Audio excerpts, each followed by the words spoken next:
How the hell y'all doing? Shane here with KNAC, and I'm back again talking about another killer show I just recently went to, which was Les Claypool's Gold Tour.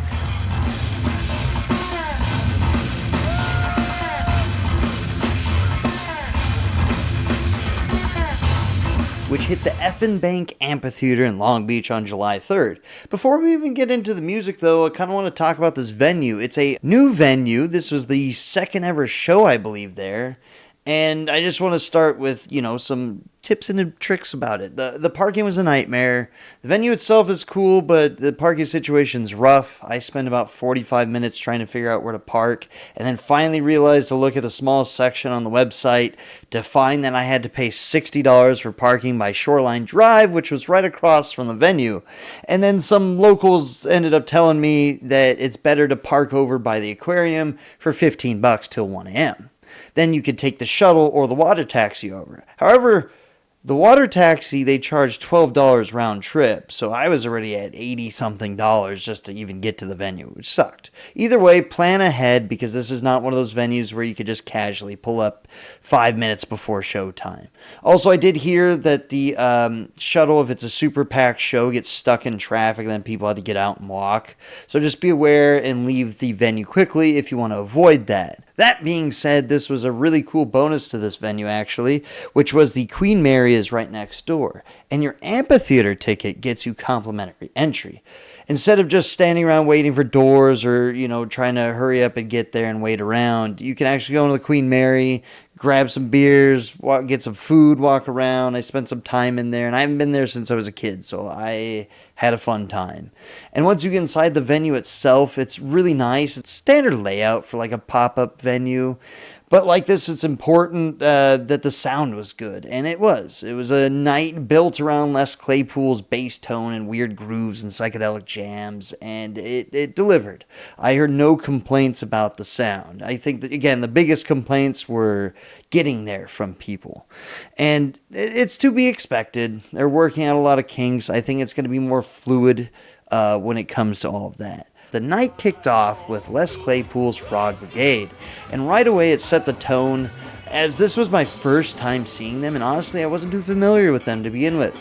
But they killed it, and I just had to check out their set list afterwards. Did a story about this, a song called Up on the Roof, where it was a funny story about Les's friend's kid who was a tweaker and was like working roofing, and then they had to take the ladder away from him so he wouldn't go get high. It was pretty funny.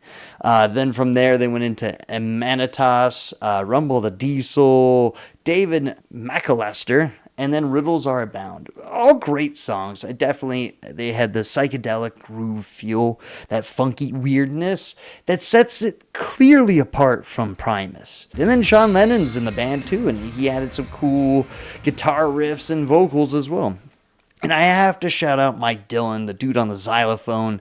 He rips. Hell, like, they even had a sax going. I'll definitely be checking them out more.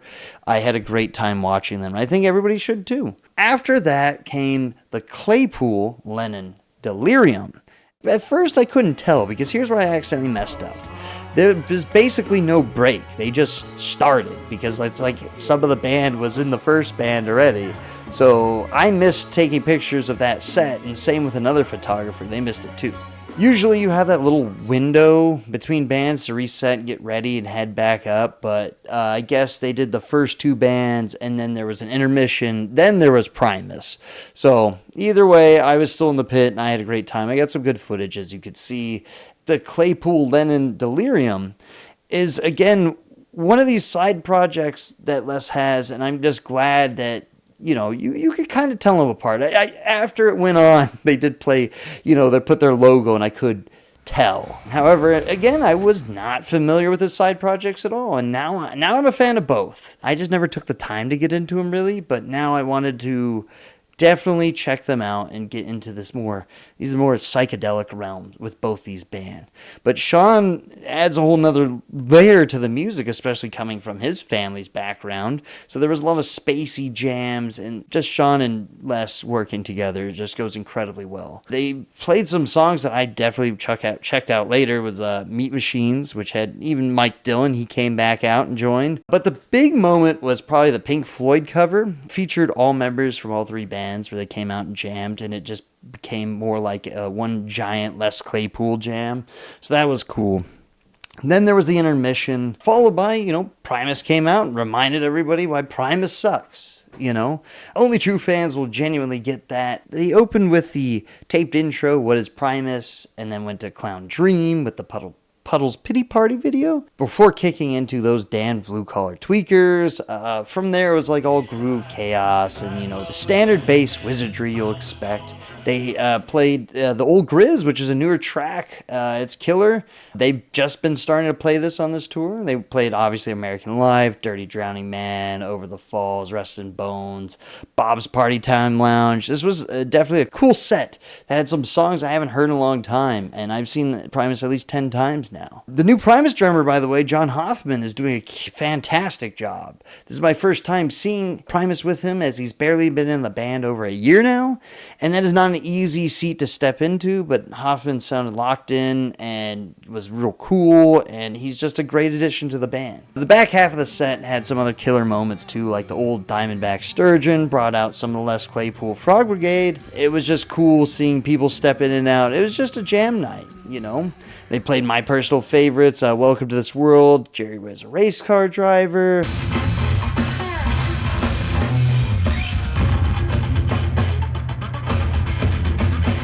There was all the bouncy pits going on, what you expect at a Primus show.